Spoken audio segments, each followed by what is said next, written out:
నీళ్లు పారిస్తున్నదే కాళేశ్వరం ప్రాజెక్టు. అది మీకు తెలియదా? మీకు చెప్పేటోళ్ళు లేడా? మీ ఇష్టం వచ్చినట్టు మాట్లాడతారా?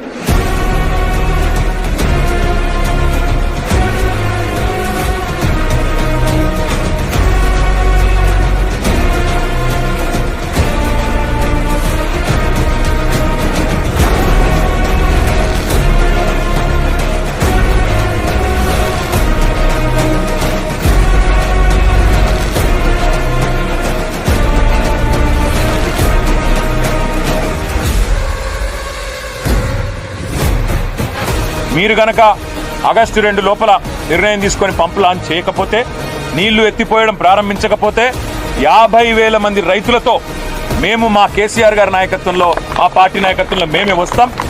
పంపులు మేమే ఆన్ చేస్తాం. రైతులకు ఎట్లా నీళ్ళు ఇయ్యాలో చూపెడతామని చెప్పి కూడా మా పార్టీ తరఫున చెప్తా ఉన్నాం.